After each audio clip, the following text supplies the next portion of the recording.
was in the right place. Anyway, Yeah. Hey, Master. Hey guys, how are you guys doing? Yeah, I'm in a hurry. I'm finishing everything up to get back to Brazil. So, yeah, you can imagine. You guys know each other? Botura knows Israel? No, don't think so. Yeah, Israel is from the Air Force, right? Yeah. Oh, right. Well, let's practice already for something that is usually the a very common part of the test. Tell us about your background, Israel. Mine? Oh, Yeah. okay. I have been in Air Force since 1990s. I joined it 1999 to the EPCAR, then Air Force Academy. That's the paranormal path to the aviators, right? Then I flew in the Amazon, the Cessna 208, Cessna Caravan in the Amazon for about 4 years. Then I moved to Rio de Janeiro, where I flew the C-130s, 5 years at the Galeão Airport. And over there, I performed like logistic missions, air refueling, and managed some international missions like Europe, Africa, Antarctica, and US. So after that, I get back to the Amazon, but I was not stationed in the same squadron. I was working for flight safety investigations for 8 years. I was a safety manager, supervising the safety investigations around the Amazon jungle. And after that, I got the staffing command course. That's for the lieutenant colonel rank. And I'm about 28 years in the Air Force as of today. And I'm dropping the Air Force to pursue my dream to be an airline pilot. So Cool. That's all. That's a pretty extensive resume for a pilot in the Air Force as well. You said you flew to Antarctica as well, right? Yeah.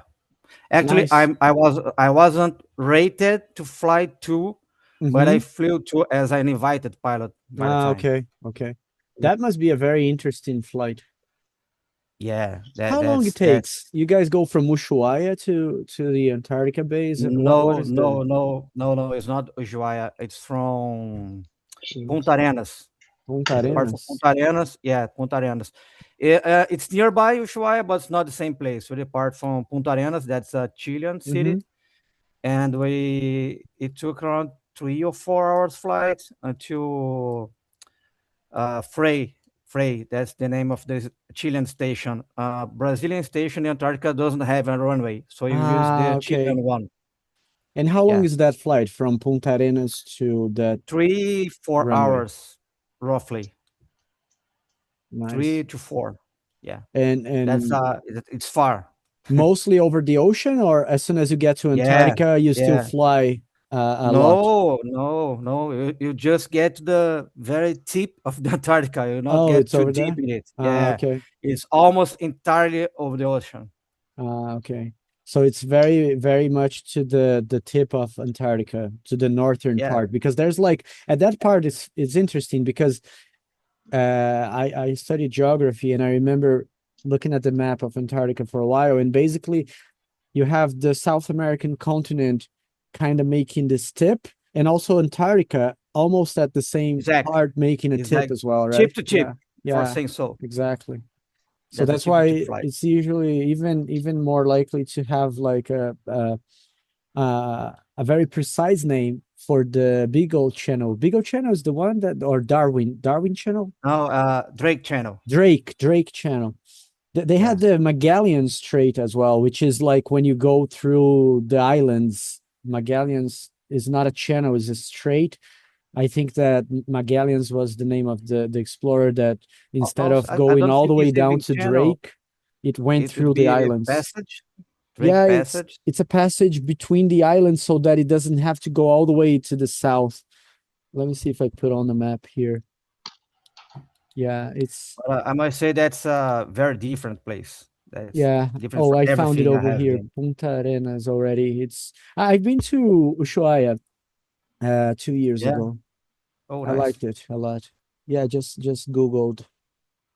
And so basically a guy named Magalhães, which is the last name that I also have, Magalhães, Fernão de Magalhães, né? Explorador. He actually Mhm. came through these straits here, probably, or these ones, I don't know. Ah, So instead okay. of going all the way down here to Drake Channel is Yes. this, right? Yeah, I believe So so. so if the guy crosses through these waters here, then it's actually called Magalhães, or some other explorer's name, because people went like with their boats in this area as well. And Ushuaia is a little more to the east, I To the think. It's south. probably here. San Sebastian. I believe more to the Oh, south. No? Ushuaia is Yeah. even more to the south here. Yeah, Punta Arenas is a little more to the northwest. Interesting. Yeah, that's And it. Antarctica, yeah, there it is, the tip here. So tip to tip. Yeah, And exactly. The Chilean base is over there in the tip. like that area here, Yeah, yeah. this flat area probably. That's not that far. That's just the beginning of the Antarctica area. Yeah, cool. All right, must have been a blast. Hey, Batura, tell us about your background as well, because Israel doesn't know you. So, and this is a question Okay. they use in the test, anyways.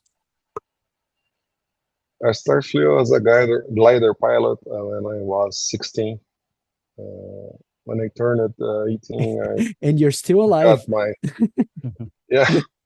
When I got 18,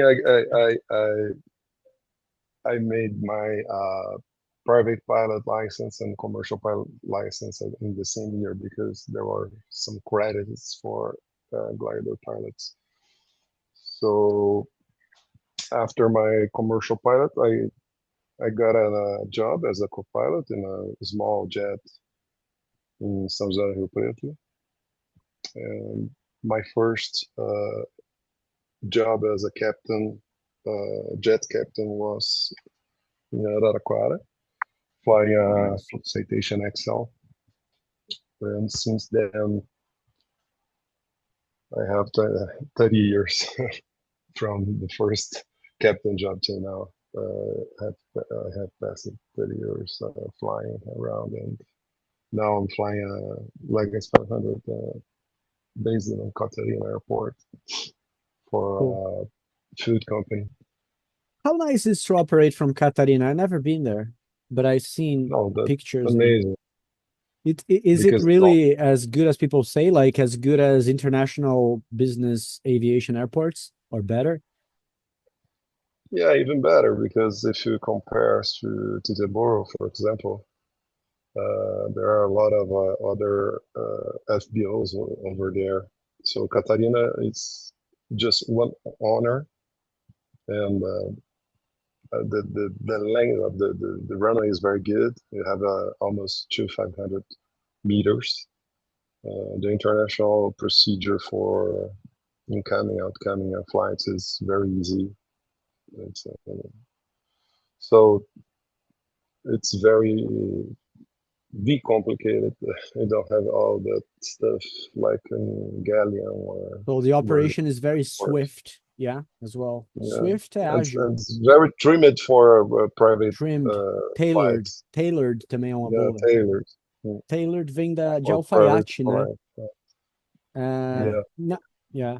So it's a very, very tailored airport for business aviation. It's a very nice airport. Nice, good. I've never been there. Now,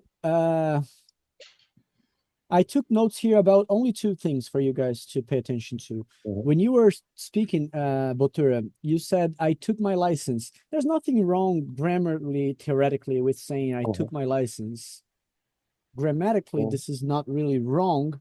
However, in English, we tend to use verbs with a little more caution than in Portuguese.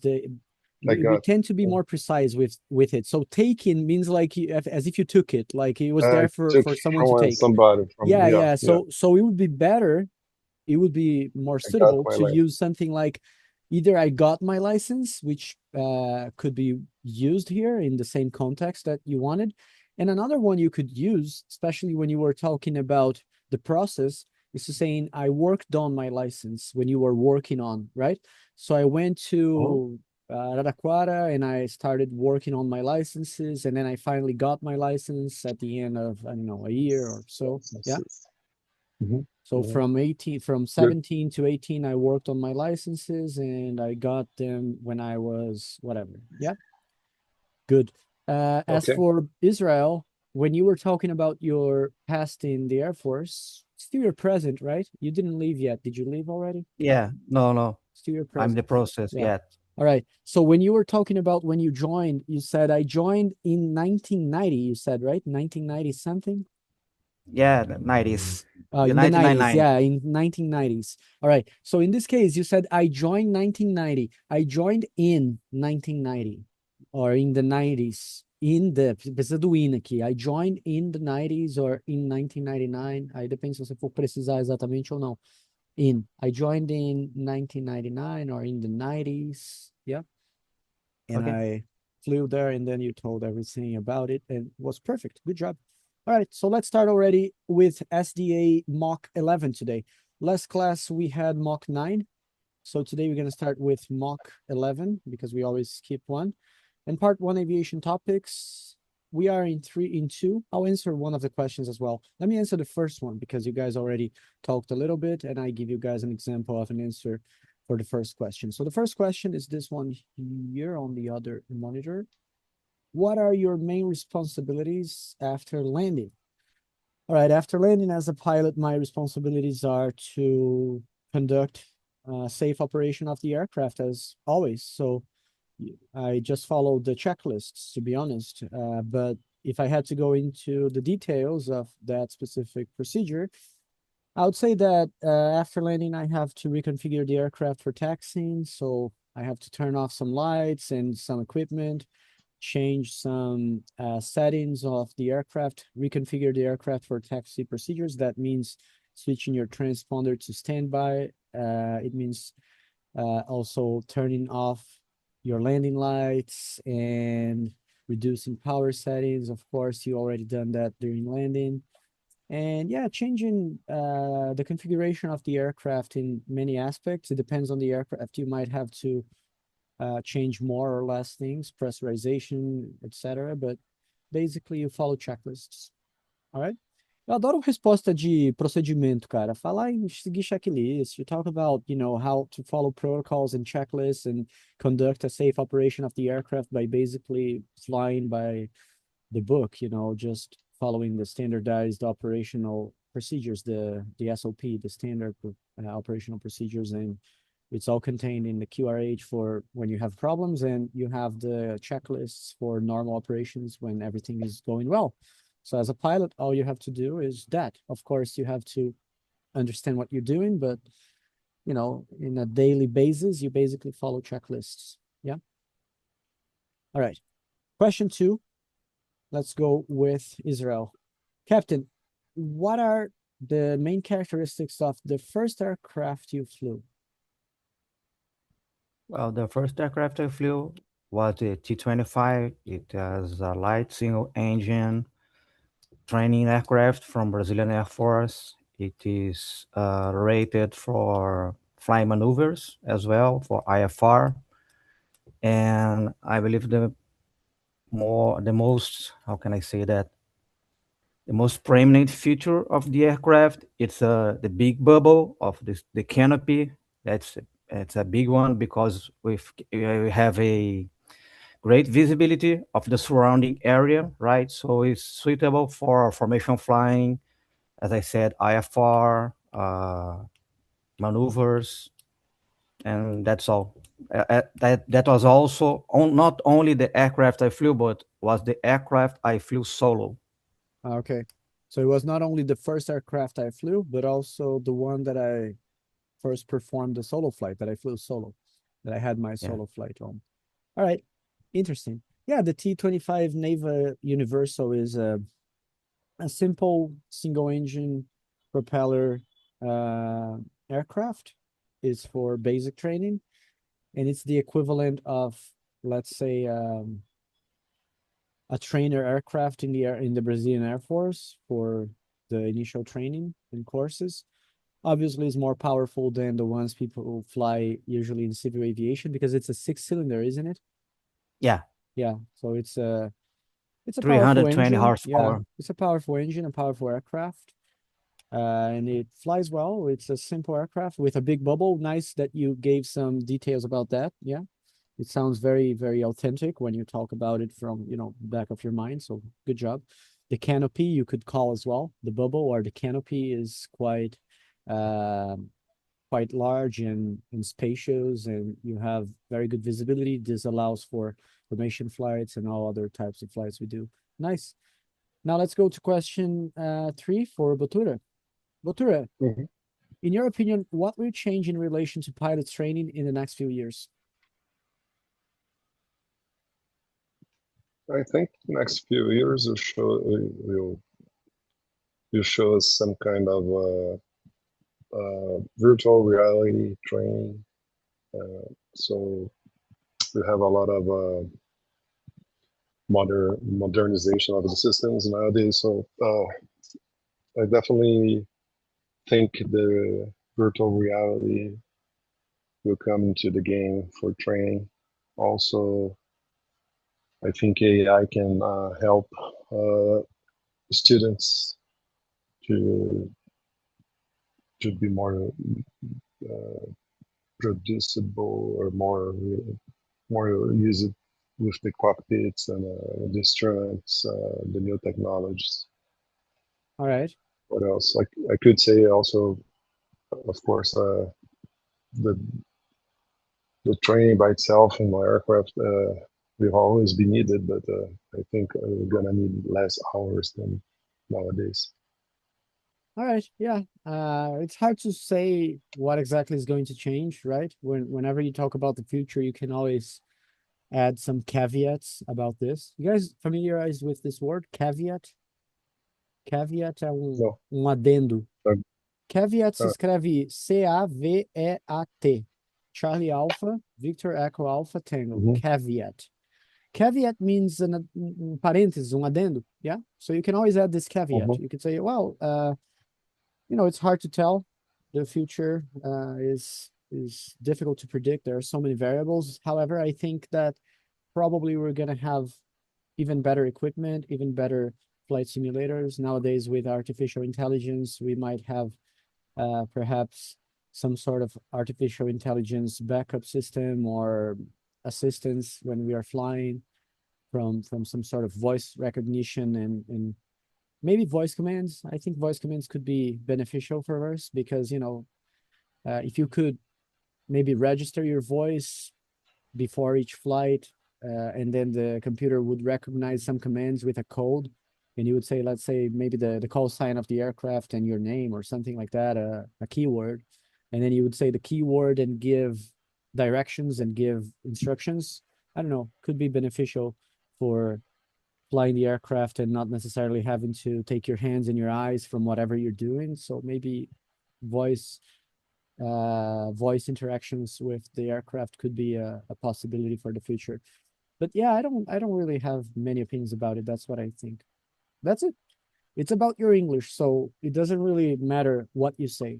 It matters how you say it. If you say you don't know much and you don't know shit in good English, it's fine. Yeah.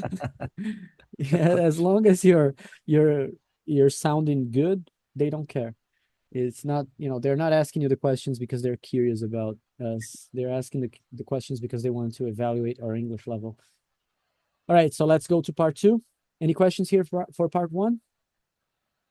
All good? All right. No, no. So part 2. Thank you. This is the end of part 1. Let's move to the second part of the test. They play the audio. Sometimes this audio is actually in low quality. So if it is, what would you say, Botura? Please turn it up a little bit. Could you is a good model for a little, sounding polite. Could you please increase the Mhm. volume? Could you please turn it up? Yeah. Could you try to fix the audio if it's broken, if it's noisy? Could you try to fix the audio? It's very low and a little broken. O cara vai tentar mudar lá. All right. If it's good, what would you say, Israel? Yep, that's great. We can carry on. Yeah. We can carry on. Let's proceed. Loud and clear. All good. All right. Let's move on then. So part 2, in this part, you interact as the pilot of an Ac-123 in 5 different situations. You may ask the controller to say things again once. After listening to the controller, you should interact as the pilot. All information is important. You may, sorry, you may take notes if you wish. And you are the pilot of a twin-engine aircraft. Your call sign is an Ac-123. Situation 1, Botura, you're going to land Hmm? at Houston Airport. Listen to Houston Center and read back. Mac 123, descend and maintain 17,000. Altimeter setting 29 or 906. Expect vectors for RNAV runway 08 left approach. Okay, and ANAC 123, Roger. Descend and maintain 17,000. Altimeter setting 2996. Expect vectors to RNAV runway 08 left approach. ANAC 123. Okay, good job. Now, Captain, you receive abnormal indications from your right-hand engine, and so you decide to request priority landing. Contact Houston Approach and say your intentions. Hey, Houston, got a problem? I'm just kidding. Houston approach. That was great. We have a problem. It's a hell problem. Oh, that's a dream come true of an exercise, right? Houston, we have a problem. Houston Center and ANAC 123. Sorry. I'd start with Mayday or Pen. I'm not sure. It's not clear for me what kind of a problem is the engine has, but let's say I'd start with Pen, ANAC 123. You have a failure on right engine and request priority to land. Okay, good job. And listen to what they reply and read back. Houston, we have a problem. I never even thought about that in this exercise. Listen to what they reply. ANAC 123, Houston approach, roger. Descend to 8,000 feet. Expect vectors to final approach. Say again the problem. Are you declaring an emergency?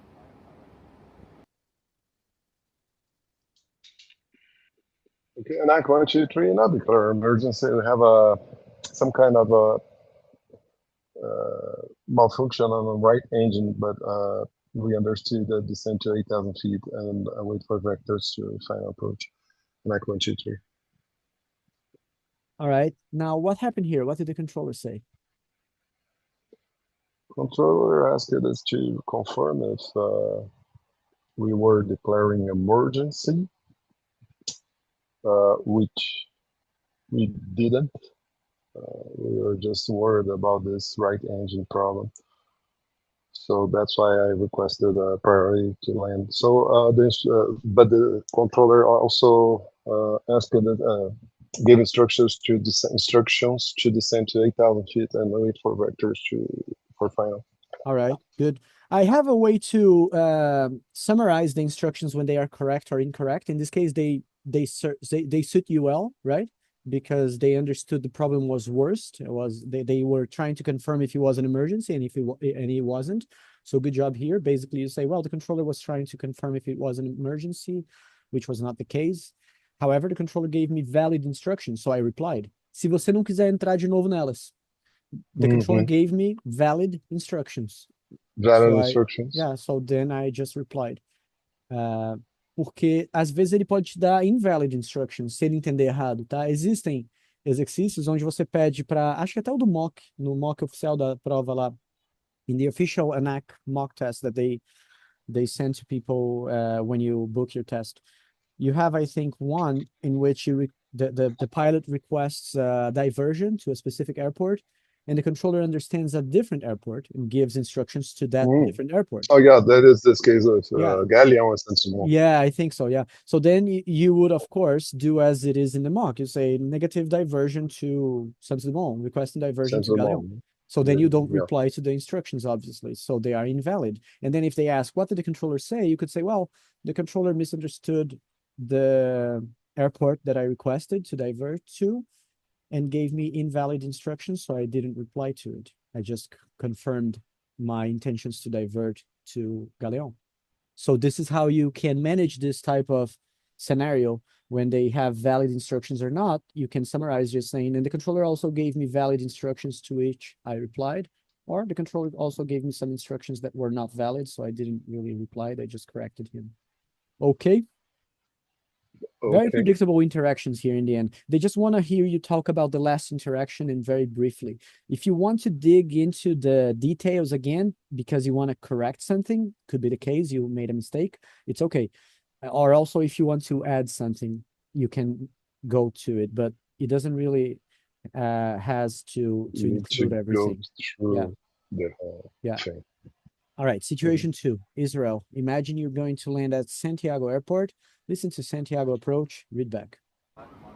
And at 123, hold at Leicester intersection, left-hand pattern, maintain flight level 100, expect further clearance in 10 minutes due to traffic. Santiago approach on 123, please say again.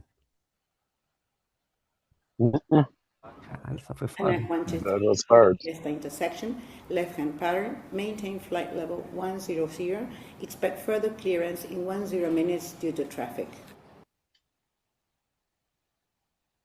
923, hold position at this intersection. Maintain flight level 100, expect further clearance in 10 minutes. Okay. And Captain, now while holding, you face severe turbulence. Call Santiago approach, inform that you cannot accomplish the holding pattern at the assigned altitude, and request a different flight level. Santiago approach on 123, reporting severe turbulence, request descent. And at 123, confirm that you're able to maintain flight level 100 in spite of moderate turbulence. You are number 4 for landing. Santiago approach on 123, I say again, severe turbulence, unable to keep flight level 100, request lower. Good job, Captain. Now, what happened here? What did the controller say? They asked us if we could keep flight level 100 and inform us we are number 4 for landing. All right. And Good they job. mistook the severe turbulence to moderate Exactly, turbulence. to moderate, exactly. Now remember, every exercise in part 2 is operational simulation, so you can do things as concisely as possible, right? As you did. However, when it ends, when they say, and what did the controller say? You take your time, talk a little slower, and use your plain English here so that they understand that you're being, you know, a versatile person and a professional pilot. So then when they say, and what did the controller say? Don't talk too fast here in this part. I know this is actually your personality. You talk fast, even in Portuguese. However, for your English test, it's probably a little better if you adopt a reflective stance every time you talk, and you talk a little slower. So you say, well, in this case, they misunderstood the turbulence. They thought it was moderate turbulence instead of severe, and they thought I could stay on the same flight level and comply with the holding pattern at the assigned altitude, which was not the case. So I just clarified the situation. I explained it again. Yeah. All right. Eu fiz um arquivo sobre parte 2 compilado há pouco tempo, com tudo assim de tática. Eu tô querendo fazer isso para todas as partes, depois juntar num e-book assim. E olha só, dá uma olhada aqui. E depois eu vou aproveitar e já vou mandar ele para vocês aqui no nosso grupo lá. Aqui são as partes de fill the blanks, para brincar de justamente fazer a prática, né? Aí aqui é aquela estratégia que eu sempre passo para vocês, ó. Requesting, reporting, performing. E as possíveis variáveis aí dos vocabulários mais comuns, né, de prova. No final, quando você tem... Eu coloquei aqui nesse arquivo o seguinte, que na parte 2, a cada exercício, a gente tem 4 interações. Vê se vocês concordam aí comigo, ó. Primeira interação, você coteja o primeiro áudio. Segunda interação, você solicita, reporta e diz que efetua, né? Essa segunda interação é sua, porque o avaliador te disse que teve um problema e você tem que passar esse problema para o controle e tal, fazer solicitações, reporte, dizer o que você está fazendo às vezes. Beleza. Aí a terceira é a sua interação ainda como piloto, fazendo mais um readback, possivelmente com a correção, certo? Então a fórmula está aqui, é mais ou menos a mesma linha e tal. A última interação, a interação 4 aqui, ó, the summary, what did the controller say? Aqui, ó, switch from radio English to general English and demonstrate high general skills by explaining what happened. So, eu coloquei algumas ideias aqui, né? Obviamente. The controller partially or fully or slightly understood the situation. The ATC only grasped the urgency, making a mistake about the specific issue. Essa poderia ser usada. Você vai falar, pô, Pope, mas preciso? Olha, é bom. Você tem um inglês bom. Você pegar os 5... Você tem umas frases legais para mencionar. Essa aqui, no seu caso, foi a turbulência, né? Botura também, né? Os dois aqui. Vai pegar os 5, né? Vai buscar os 5. Botura tá revalidando os 5, você tá pegando pela primeira vez. Você nunca fez a prova ANAC porque você voava na FAB, mas a gente espera e tá buscando 5. Você vai pegar uma interação previsível. Para que eu vou fazer ela simplificada e de maneira simples? Tipo, the controller asked if I could continue on the holding pattern. They thought I could continue. I corrected, and they understood that I was able to, and that the turbulence was moderate, not severe. So I corrected him. Não está errado, mas está muito menos elaborado do que você poderia usar aqui. Então, eu sou contra enfeitar o pavão quando você está na parte 2 ali interagindo no rádio, mas nessa última interação não custa nada, porque é previsível. Você pode ter umas frases boas aqui, você fala assim, ó, nessa daqui te caberia bem, ó. Well, in this case, the controller only grasped the urgency, making a mistake about the specific issue. The controller thought that the turbulence was moderate, so he also thought that I could remain at the same flight level. So basically, they didn't understand. They misunderstood the situation. So because of that, I just had to restate the situation and my intentions. Ok, peguei da segunda parte aqui. Então, todas as interações dessa última etapa aqui, que é a que a gente vai estar em inglês geral, elas vão aqui tem um exemplo de uma completa, né, de uma frase completa, mas elas são basicamente a mistura de frases para falar sobre a compreensão do controlador, né, ATC comprehension, misunderstood, partially understood, fully understood, or communication was clear and the ATC precisely acknowledged what happened, todas essas frases, vai misturar com algumas sobre a resolução. Qual a resolução? Que ele passou instruções que são válidas ou que não são válidas, estão aqui, entendeu? Beleza? E aí você usa isso a seu favor, por quê? Porque é uma situação previsível, é uma interação previsível na prova. Se você puder ter ela, digamos, rebuscadinha, mais eloquente, melhor. Vai dar ali umas anotações positivas do avaliador no lado da ficha dele lá, né? Tem o lado direito com as positivas, acho, e o esquerdo com as negativas, ou vice-versa. Então a gente quer que ele anote coisas positivas durante a prova para buscar um nível alto também. Não só que ele anote poucas negativas ou nenhuma, mas que ele anote algumas positivas. But good job, well done. Let's continue here. We can put that in practice in the next audios. Situation 3, Botura, imagine you are flying to Manchester Airport, listen to Manchester Control and read back. Peraí, tem que partilhar o áudio de novo. All right, there it goes. Manchester Control, read back. ANAC 123, Manchester Control, descend to flight level 210, turn right heading 160, expect 10 minute hold at Whiskey Hotel, India, VOR.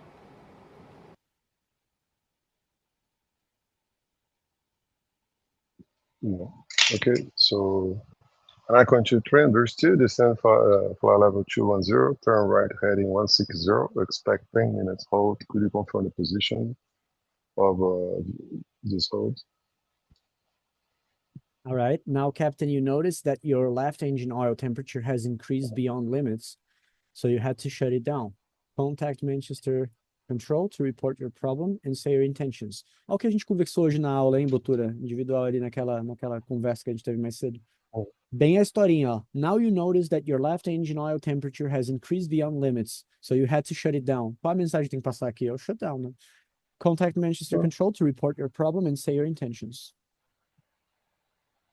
Okay, Manchester Control, ANAC 123.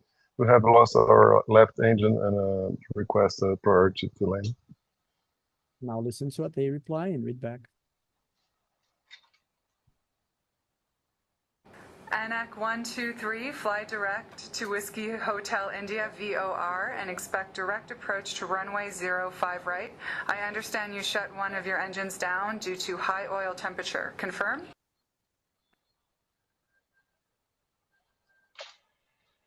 Okay, understood. Fly direct to Whiskey Hotel India, VOR, for direct approach to runway 05 right. I inform we have shut it down our left engine due to high oil temperature. ANAC 123. Good job. What happened here? What did the controller say? Controller understood our problem with the left engine and gave instructions to fly direct Hotel India, VOR, for direct approach to runway 05 right. Good job. Isso aí. Depois, ó, mais tarde eu quero você praticando isso daí, ó, para absorver aquelas frases se quiser. The controller fully understood the situation and communication was clear. The ATC precisely acknowledged what happened. and everything went well, so I just confirmed my intentions with a proper readback of the instructions. Sacou? Peguei as frases de cima e as de baixo aqui, ó. Misturei, deu nisso. Sacou? Situações previsíveis. Alright. Now, situações não, né? A situação também é previsível, mais ou menos. A interação é previsível. Essa interação é previsível 100%. As situações são previsíveis em alguma porcentagem baseado em tudo que a gente estuda, né? Mas não sabe qual dos 200 áudios vai cair. Situation 4. Israel, imagine that you are now at San Francisco Airport. Listen to San Francisco ground control. Read back.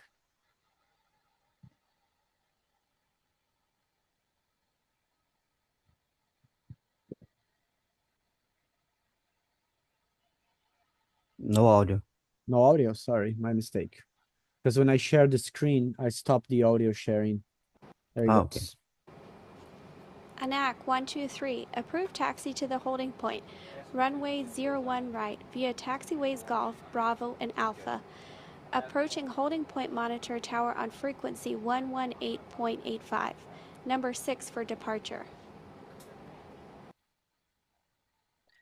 Nike 123 taxi holding point 01 right via Golf, Bravo, and Alpha at hold point monitor tower 118.85, number 6 for takeoff. Nike 123. Boa. Se quiser melhorar ainda em vez desse sorry, pode ser sorry também, tá? Mas porque tanto faz aqui na prova e no rádio também, dá para fazer o code switching, misturar. Mas se quiser usar um fraseológico, correction. Correction funciona bem. Disregard também funciona, né? Mas aí normalmente disregard é mais intenso, ele é mais da coisa toda, né? De um bloco de informação inteiro.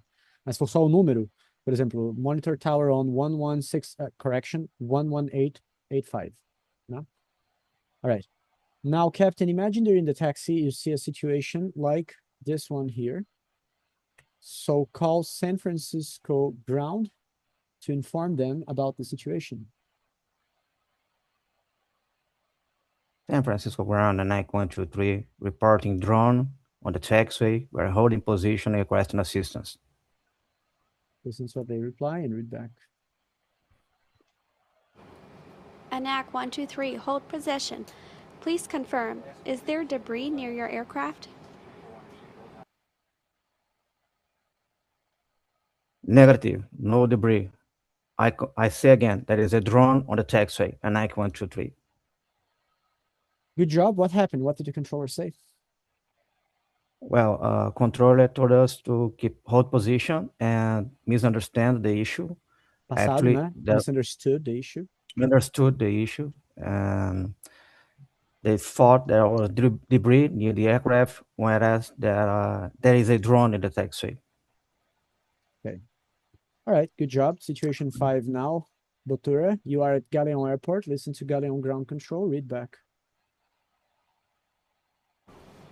ANAC 123, good morning. Start up and pushback approved. Temperature 28. Report ready for taxi and advise number of persons on board.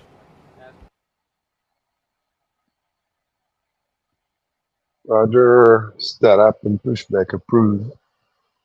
Runway 28. Report ready to taxi. And we have 120 souls on board. ANAC 123. Good job, Captain. Now Temperature imagine... degrees. I just misunderstood you. Yeah. Yeah, as for the POB, you can tell standby for POB or come up with a number. It doesn't really matter, okay? So startup and pushback approved, temperature 28. Ah, mas temperatura não precisaria na coisa. Na prova eles falam para controlar até vento, então temperature 28 coloca. Report ready for taxi, standby for POB or POB 25, POB, I don't know, whatever. Now, imagine you're in the pushback. Situation like this one here happens to you. So call Galeon ground to inform them about the situation and say your intentions. Que cagada. Galeon ground, ANAC 123. You're holding position because you had just hit the truck, the tow truck, and have a huge damage here. We're not able to continue the flight. Just have to hold position and ask for ground assistance. Boa, mandou bem no inglês geral. Se quiser colocar junto com o inglês geral, também, porque você pode misturar. Ground collision, reporting ground collision. Aí dá essa explicação toda se quiser. Control ANAC 1, 2, 3, reporting ground collision. Quer ficar só aqui? Pode. Quer ir além, usar o inglês geral? Não tem problema. Control ANAC 1, 2, 3, reporting ground collision. We collided with a pushback truck, a tow truck, struck against our right engine. We are holding position. We cannot continue with the flight. I request assistance. ANAC 1, 2, 3. Yeah? All right, now listen to what they reply. Read back. ANAC 123, hold position. We can see a pushback tow truck struck your right engine. Confirm. We are sending assistance. ANAC 123, I confirm. There is a pushback strike on our right engine. ANAC 123, holding position. Now, what happened? What did the controller say? Controller correctly understood the situation. He saw the accident by himself and described it. There was a pushback truck strike on my right Struck. engine. Passado de strike é struck. Struck Struck.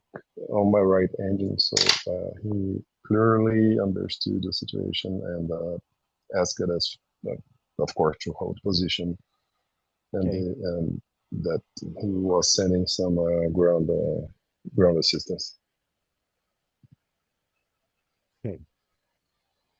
I'm just Googling something here because I think there's also stricken, but stricken is, I think is the, yeah, there is stricken as well for past participle, but it's used for someone who was stricken by something. So yeah, you could use stricken as well, but then it's for something that was affected by the action of someone else. So it's a past participle.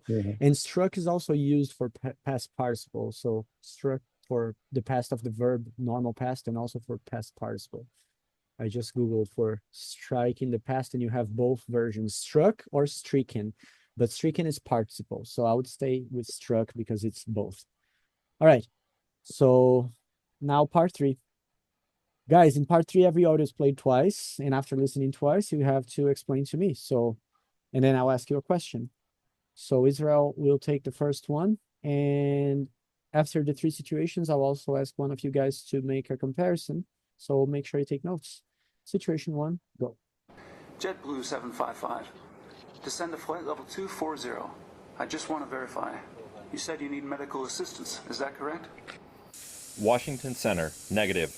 We need assistance to navigate. Our navigation system is not working properly. Descending to flight level 250, JetBlue 755. I'll say again, JetBlue 755.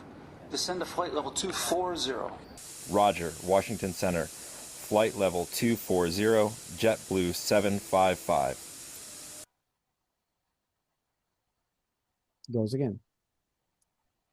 JetBlue 755. Descend to flight level 240. I just want to verify. You said you need medical assistance. Is that correct? Washington Center, negative. We need assistance to navigate.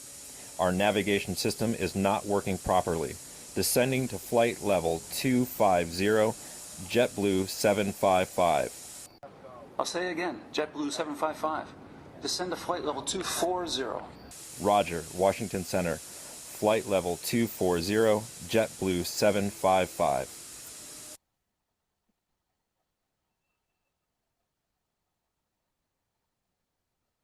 All right, go ahead and tell us what happened here. What did the controller say? What happened? JetBlue 755 was instructed by Washington Center to descend for level 240 and was asking if they need medical assistance. JetBlue 755 responded then and corrected Washington Center that they had a navigational failure, but mistaken the altitude to descend for flight level 250.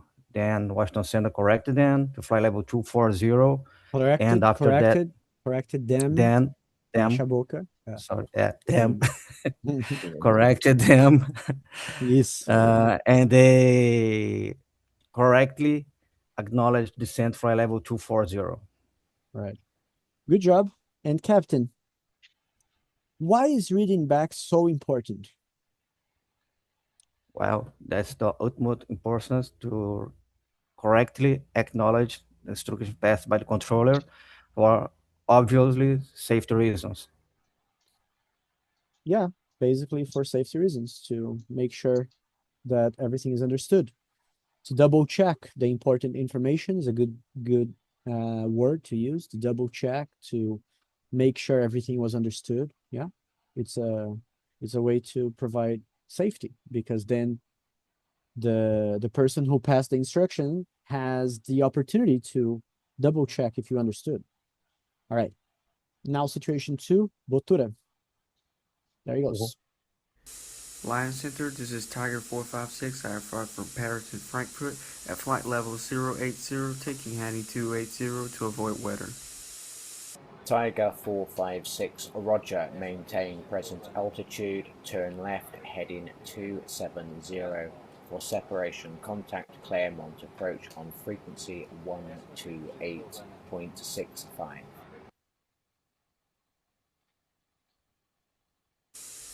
Lion Center, this is Tiger 456. I have flight from Paris to Frankfurt at flight level 080, taking heading 280 to avoid weather. Tiger 456, Roger, maintain present altitude, turn left, heading 270. For separation, contact Claremont approach on frequency 128.65. Okay. This Tiger 546 as the Miami Center. Disregard. Tiger 546 requested Miami Center. Turning right, heading 270, maintain flight level 080. They have some kind of IFR. You sound very insecure now, Botura. Careful. I don't know what is happening. IFR predict. All right. So then just keep to the basics. Go back to the only things you got and use them the best way possible. So okay. And then he received some instructions to fly heading 270 and contact 12865. Contact 12865, yeah. O principal são os números. Botura, lembra, quando você estiver ouvindo na prova, os caras põem muita coisa desnecessária. O que você quer pegar são os números. Porque se você falar os números com confiança, parece que você sabe até o que eles são sem saber. Claro que na parte 2 isso é mais fácil. Na parte 3 você vai ter que falar o que o cara faz com algum número em algum nível. Mas ainda assim, com os números, você consegue lembrar, por exemplo, 270, uma proa. 128.65, pô, é uma frequência, 5 dígitos com dois dígitos depois do ponto. Não, né? isso então, estava tranquilo. Pois é, então, isso, é o principal. O que o cara quer de você aqui, ó, se eu te mostrar os brackets desse exercício, ó, flight level 080, taking heading 280 to avoid weather. Maintain present altitude, left turn, heading 270 for separation. Esse foi o que você não pegou. 128.65. Agora, o contact Claremont approach on frequency tá tudo fora do parênteses, do colchete. Percebe que nem o frequency, nem o contact tá dentro. Ou seja, se eu só falar Roger, 128, se fosse parte 2, né? Na parte 3, and he received the following instructions. E ele recebeu as seguintes instruções. Aí você fica igual a parte 2. And after that, the controller passed the following instructions. Maintain present altitude, turn left, heading 270 for separation, and contact 128.65. Se você só citar as instruções no que o controlador deu de instrução, você entra num discurso não dentro do reported speech, faz ele só para metade inicial da coisa, se estiver difícil. Ah, mas eu já comecei e me embolei, Xande. Pô, aí você pega... O Botura me chama de Xande, o Israel, porque a gente é amigo pessoal de longa data. Ele voou com meu pai, me conhece desde antes de eu virar piloto, né, Botura? Exato. E nós dois somos Alexandre, inclusive. Enfim, aí é o seguinte, ó. Se você já começou a mensagem e errou, não tem problema, porque aqui é inglês geral. Então vamos supor, você tá ali, se embolou todo. So this situation was that, sorry, let me start over. So the situation here, as I said, was the pilot flying from Paris to Frankfurt at a specific flight level, 080, heading 280 to avoid weather. After that message, the controller passed a message with the following instructions. Maintain present altitude, turn left, heading 270 for separation, and contact 128.65. That's it. Pronto. Entendeu? Você volta, não tem problema você se corrigir também, porque às vezes a gente começa e se embola. Sorry, let me start that again, let me start over. E aí começa de novo, tá? Não tem problema nenhum. Isso aí acontece no português, pra gente que é brasileiro, acontece na vida real com qualquer pessoa em qualquer idioma. Alright? Inclusive, os meus alunos que vão para a prova do 6, eles têm tido muito sucesso com esse tipo de direcionamento acima de qualquer coisa. Porque o que acontece? Eu recebo o feedback da prova do 6, né? De quem tira 5+, e aí vai fazer a prova do 6. E nas primeiras vezes eu não tinha, né, feedback dessa prova. A primeira vez foi o Neves que foi fazer, coitado. Falei, Neves, vamos basear no mock deles aqui, que eles mandaram parcial, que não tem nada muito estruturado, a gente faz alguma coisa aqui. Fizemos. Neves fez a prova meio sem ter grandes noções e foi mal, não passou, tal. E, porra, parecia um teste de memória, 1 hora e tal de prova, longo pra caramba, todo o áudio gigante, tudo cheio de coisa, de ficção, mais um teste de memória do que de inglês. Já peguei esse feedback e já considerei. Na próxima também, tal. Cara, nas últimas, eu já tenho falado para os alunos que vão para o 6, falar, cara, esquece tentar pegar tudo. Você não vai pegar tudo, não tem problema. Você não pega tudo nem em português. Só que você não vai pegar tudo e vai continuar confiante que o problema não é seu inglês. E caso você não pegue tudo, você vai falar que você não pegou tudo, mas que o problema não é seu inglês. Você vai falar, sorry, I think I didn't get everything. It was very long audio, it was very difficult. So I might not have all the details here. In a real flight, I would probably have it because, you know, you have all the situational awareness and everything else. But anyways, what I got was this. The controller, blah, blah, blah, etc, etc. Você pode fazer um caveat, assim, falar antes ou depois também, né? Tá? Então, não deixa isso afetar a sua performance e a sua autoestima, entendeu? Porque você fala inglês bem pra caralho, doutor. Então, solta em inglês pra ele. Sorry, let me start over. I'm getting confused here, but I understood most of it. Maybe not all the details, but most of it. Let me try to explain again. E aí explica de novo, não tem problema. Okay? All right, let's go to situation 3. Let's have you go in again, Botura, for the next one, and then Israel makes the comparison after that, because you are, yeah. I forgot to ask you the question here. Sorry, Botura, the question for this one. What other weather conditions may be hazardous for, sorry, that's the follow-up question. What can happen to an aircraft if it flies into a cumulonimbus cloud? Café com rosquinha. If aircraft fly through cumulonimbus clouds, it could face some severe turbulence that can cause even structural damage or get ice creation. There are a lot of bad things or things that can jeopardize the flight if you fly into a cumulonimbus cloud. Ok. Detalhezinho aqui só na pronúncia. Cumulonimbus, em inglês não tem o S, tá? Não é cumulus-nimbus, é cumulonimbus. Cumulonimbus. Sem S. Isso, cumulonimbus. All right. Now situation 3. Good job, good answer. Israel, pay attention, so we played twice. Miami approach, Delta 61 Heavy. We lost our hydraulic system. Request the longest available runway to perform a flaps up landing. Delta 61 Heavy. Expect approach to runway 09 and left. State top of descent. Do you need any assistance upon landing? Os caras testam nossa pronúncia e o cara solta um hydraulic em vez de hydraulic. Continuing, second time. Miami approach, Delta 61 Heavy. We lost our hydraulic system. Request the longest available runway to perform a flaps up landing. Delta 61 Heavy. Expect approach to runway 09 and left. State top of descent. Do you need any assistance upon landing?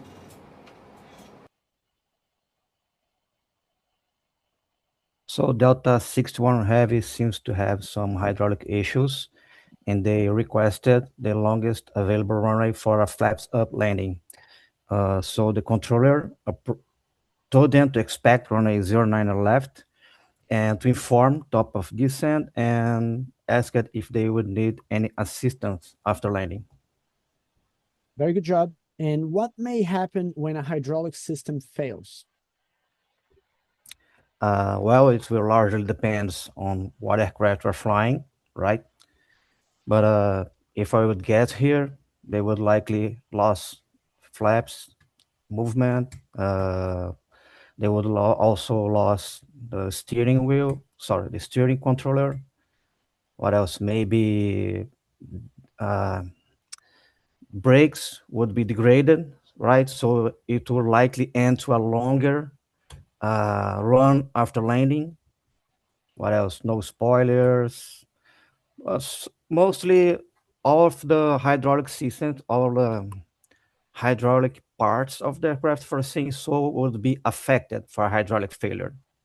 Very good. Talking slowly and making almost no mistakes. There's one mistake, though, that you made. The verb lose in the past is lost. Tem que colocar o T. They would lost. Yeah? They would lost. Aqui, Okay. como tá na hipótese, poderia ser até they would lose, né? Mas se você for falar o verbo no passado, é lost, com T, né? Okay. Existe lost como adjetivo de quem está perdido, né? Também. Lost in life. O lost com dois S's é o substantivo. Uhum. Por exemplo, I had a loss of pressure. I had one. How do you call a Hispanic that lost his cars? That lost his cars. Lost his car. Yeah. A Hispanic guy. Car. Okay. Car loss. Carlos. Okay. Carlos. That's a good one. Carlos. So, Carlos. Aí é perda de carro. Boa. Carlos é o substantivo e os dois substantivos. Perdador, né? Lembra? Essa piada é interessante. Não sei quem te contou, mas ela é boa pro inglês. Carlos. Perda. Pega que aí é um dead joke que pega o perda. Perda de carro.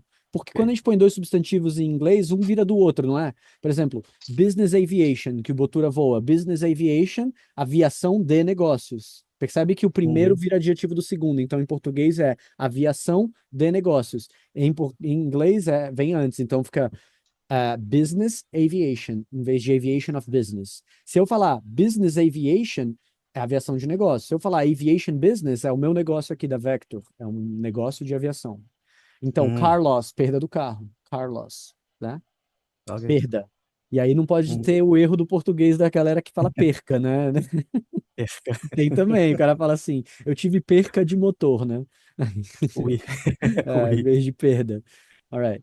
Now let's go to the comparison. Botura, we heard a total of 3 situations here in this part. And so I would like you to make a comparison here, telling me which one you think is the worst one to deal with and why. You can make the comparison in terms of severity, possible solutions, or ways of prevention. Is up to you.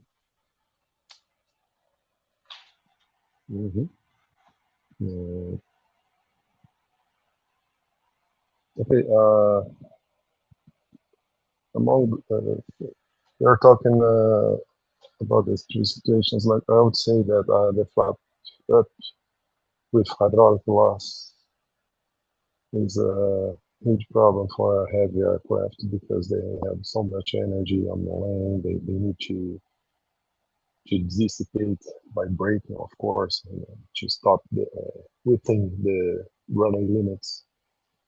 So I would say that the situation, for me, in my opinion, maybe be the worst scenario between those 3, because we're talking about the weather deviation, the second example, and that's quite normal, manageable during flight. It's totally manageable.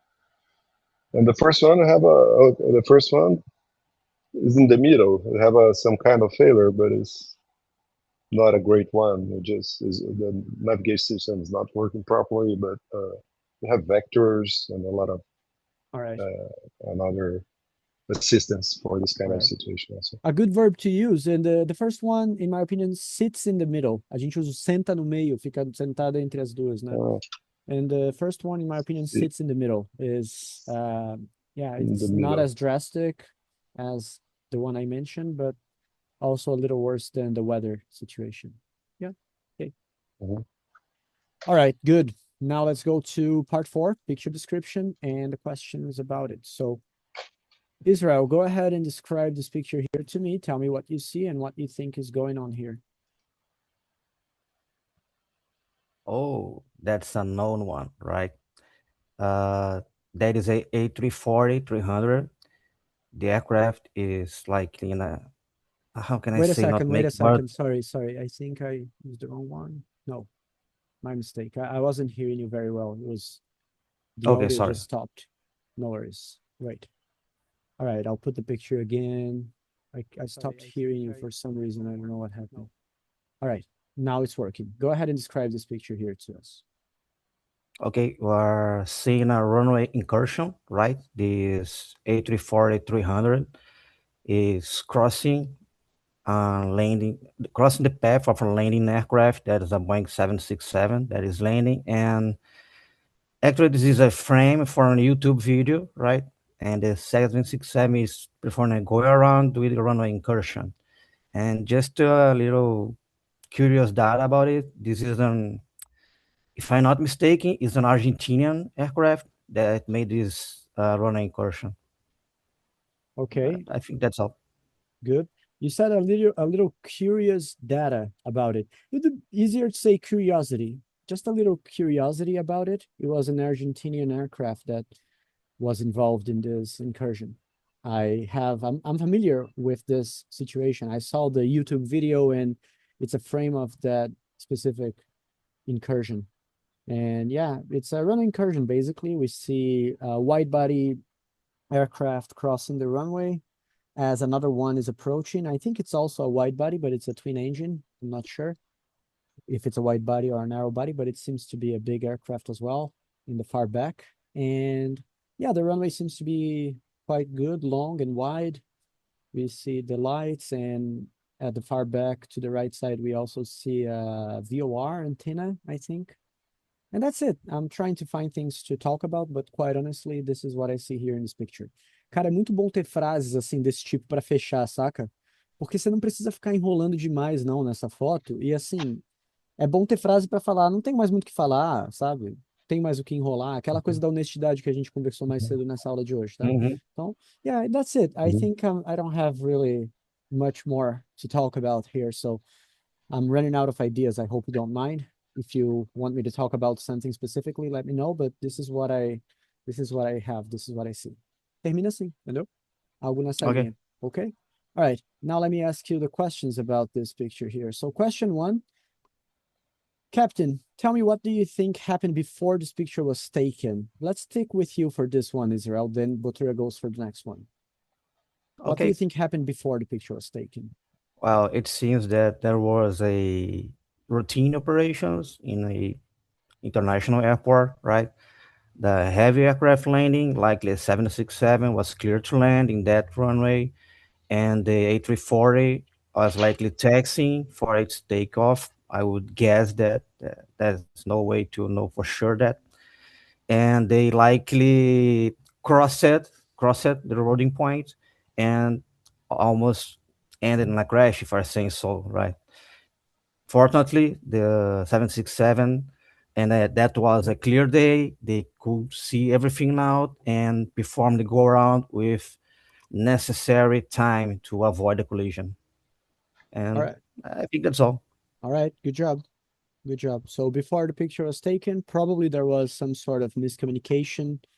Perhaps the A340 we see crossing the runway either received wrong instructions or made a mistake about the instructions, was a little lost at the airport or something like that.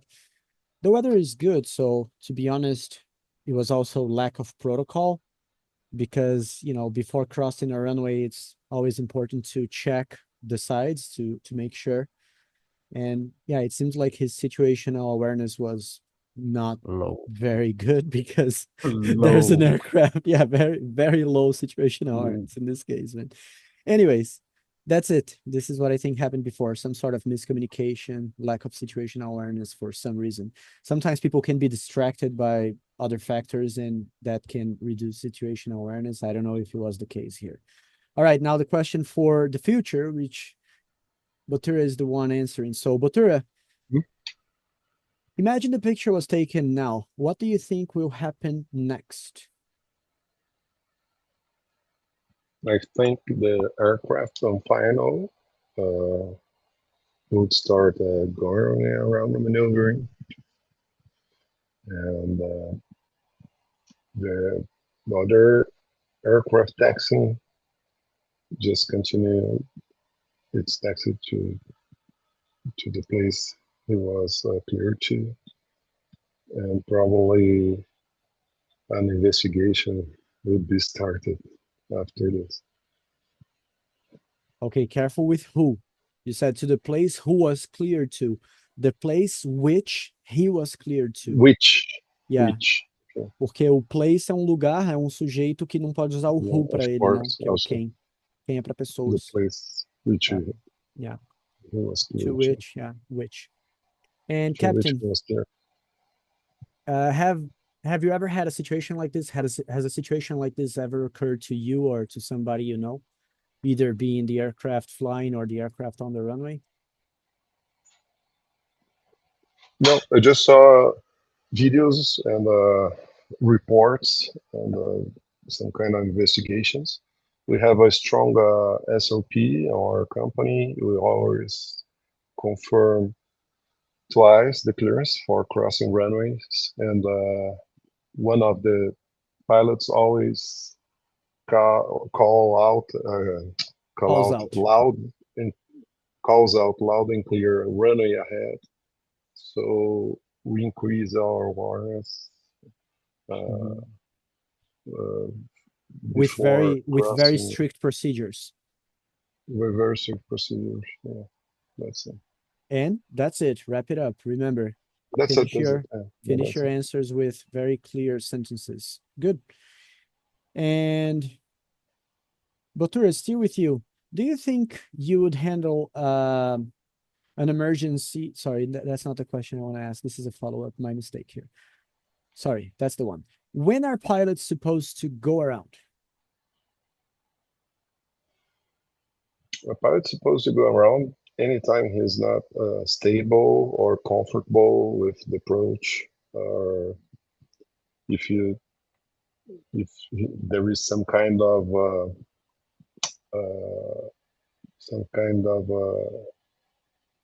emergency that could lead the flight to unsafe landing. But basically, go around is a regular maneuvering that is used every time you have a wind change or you're not stable as you're supposed to be, if you're not comfortable as well. It's a regular maneuvering. There is not a big issue.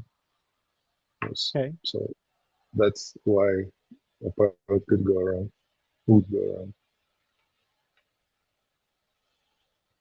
Ó, finalização. Lembra, não é sobre o tema, é sobre o seu inglês. I said, a resposta já está longa o suficiente, pode fechar ela. Tá. So that's the yeah, that's my take on it. That's how I see it. That's my take. That's how I see it. That's my take on it. That's how I see it. That's all I have to say about this. Yeah, I'm running out of ideas. This is how I see it. Right. That's my take on it. É tipo uma variação do that's my opinion. This is my opinion, porque é muito frequente, né? That's my take on it. Yeah, that's my take on it. All right. And now, Israel, Captain Israel, tell me, what are the possible reasons that could lead to a runway incursion? Well, there are a lot of reasons that could lead to a runway incursion. I would list a few, but I'm mostly sure that I couldn't list all of them. So, low situational awareness, right? Likely crew wasn't sure of their position in the field, so they are kind of lost on where they are in the airfield. They can be saturated with the workload in the cockpit, preparing everything for the takeoff, running the checklist, talking with the cabin, doing a lot of things at the same time, and for an unknown reason, they busted the holding point and crossed runway with landing aircraft. What else? Low visibility, right? Could be a problem for that. They couldn't likely see where the holding point is. Could be and a also factor. A cross that. contributory factor is a nice vocabulary to use. Yeah, contributed. Contributory factor. Contributory, that is So also complicated, factor, right? então. Could be a factor. Could be a factor. Low visibility could also adversely affect operations and led to a runway incursion, like the Tenerife crash, right?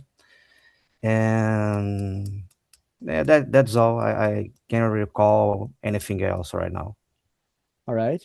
Just careful with the pronunciation of anything. Anything, aí vai aparecer o Nadal. I'm trying everything against Djokovic, but I cannot do. Aí You like that, right? Ou como chama lá, o Valentino Rossi. I was turning it to the right. Valentino Rossi também. Italiano e espanhol faz esse G aí o tempo todo. Italian accent. Anything. Yeah. All right. Okay. And now let's go to the statement. I'm going to read a statement, Captain Israel, and I want you to tell me to what extent you agree or disagree with it. I'll have a statement for Botura as well. But in the test, obviously, it's just one statement. But today, let's have two. So, or the same for Botura, maybe, if I don't have a second one. Israel, go ahead and tell me how much you agree or disagree with this statement. Confusing layouts of runways and taxiways are likely to increase the number of accidents and incidents involving runway incursions. I completely agree with that statement. There are large evidence on that. If we take airfields like Chicago O'Hare, New York Kennedy, those are airfields with a lot of hotspots. Those are places likely a runway incursion could occur if the crew members aren't fully aware of their position in the field, right? In that sense, in a smaller field with less runway entrances, it would avoid a runway incursion. So I completely agree with that statement. Okay. Just one tiny mistake with an advanced vocabulary, which is evidence. Lembrando que evidence é uma palavra de mass noun, né? Um substantivo de massa. Você não falou evidences, você falou evidence. Então nunca existe evidences. A música do Chitãozinho Chororó que a galera adora no karaokê do Evidence. Evidências, não teria ela em inglês. Seria pieces of evidence. Mas você falou, there are large evidence. Você usou o are para evidence. Não pode. Você poderia dizer, there is a lot of evidence. A lot of fica no genérico de quantidade maior do que um, mas sem quantificar. Gramaticalmente, não está no plural, apesar de ser bastante evidência, entendeu? Como se fosse isso. Right? There is a lot of evidence. Ou, você poderia falar, there are large amounts of evidence. Acho que daria para usar. Se você colocasse o amount, eu não tenho certeza, vou dar um... There is large evidence is not okay. There is a lot of evidence. Não, porque evidence, não, se você for falar no singular, vai ter que ser piece of evidence. There is evidence. Entendeu?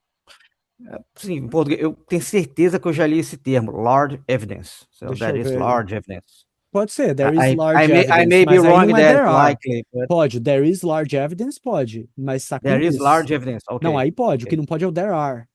Entendeu? Porque aí ele tá jogando um plural para evidence que não vai pro plural.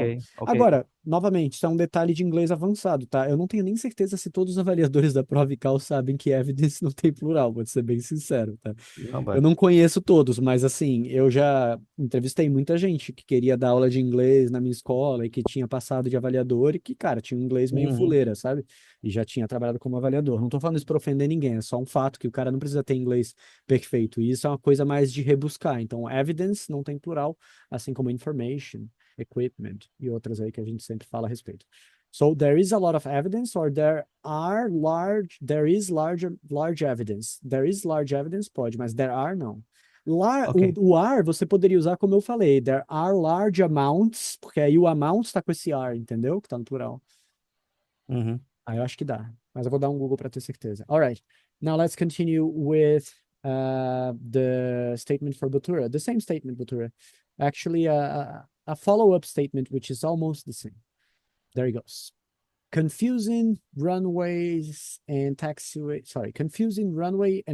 orientation may cause runway incursions. Okay, I'm 100% agree with that. I think runway layouts shall be as clear as possible, and also, the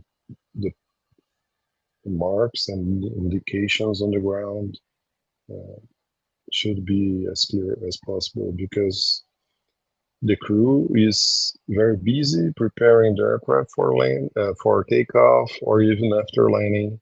And if you have a busy airport with a lot of tax clearances, it's quite difficult to coordinate everything if you don't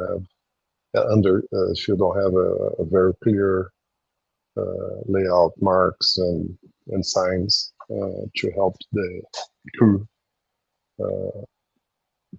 taxi correctly. All right, and wrap it up. Yeah, and that's it. That's how I see it. That's how I see it. That's my take on it. Isso, sempre finalizando, claro. Bom, teve só um errinho aqui para eu te corrigir. No começo, I am 100% agree with that. Você não pode ser o 100% concordo, né? Você tem que ser você mesmo. Então, I am in agreement, poderia ser. I am in agreement with that 100%, poderia ser. Ou I agree, não I am, tá? I agree 100% with that. Eu concordo. Porque você falou I am 100% agree with that. Seria I am in agreement with that to 100%.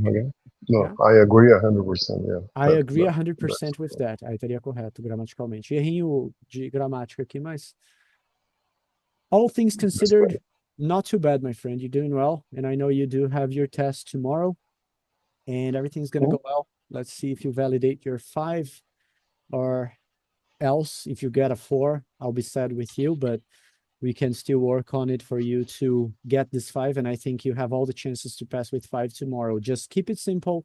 Don't try to overextend much your answers. Remember, you have to wrap it up in the end. Don't try to talk too much, remember, your English level is the most important thing. So sometimes you throw your knowledge under the bus, pretend you don't know something. You say, well, I don't know much about this, and just wrap it up a little sooner.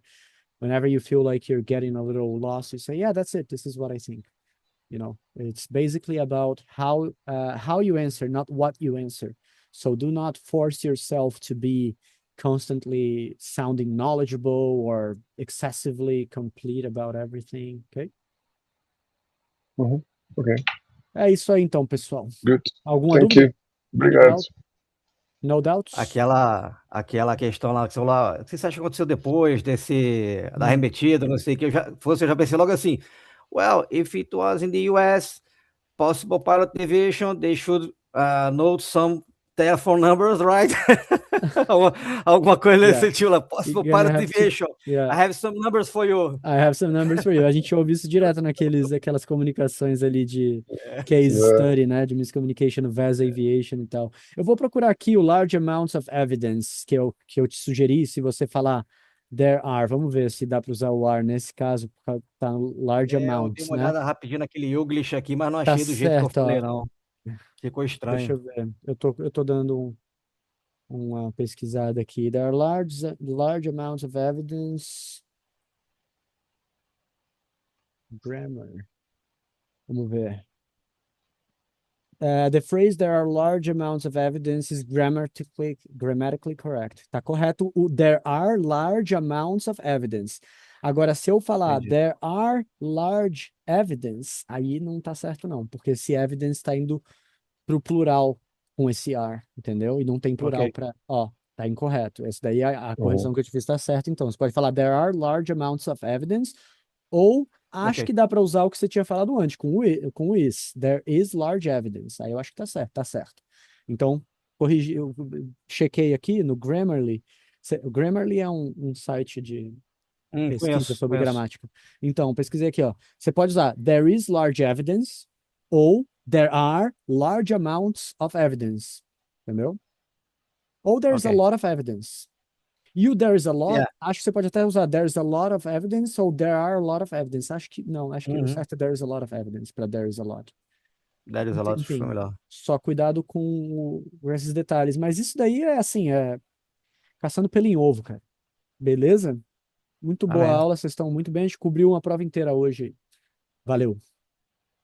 Valeu, comandante. Nenhuma Obrigado. dúvida mais extra? Acho que eu anotei tudo aqui para fazer o material para nossa pós-aula aqui e Tá bom. mencionei com vocês já tudo que a gente falou. Tô até vendo aqui, cumulus nimbus, cumulo nimbus, they would, o loss, né, que verbo é lost, perda é loss, foi antes lá, I took my license, seria I got my license, I'm working on my I license, I got my worked on my license. license. I joined the Air Force in 1999, or I joined in 1990, or in the 90s, né? É isso, anotei tudo aqui, vai virar material pra gente depois. Valeu. Ok. Bom Falou, descanso a bom todos descanso. aí. Obrigado. Valeu, Paz. valeu, Botura. Boa noite. Boa prova amanhã. Tchau, tchau. Boa noite. Valeu. Obrigado. Valeu.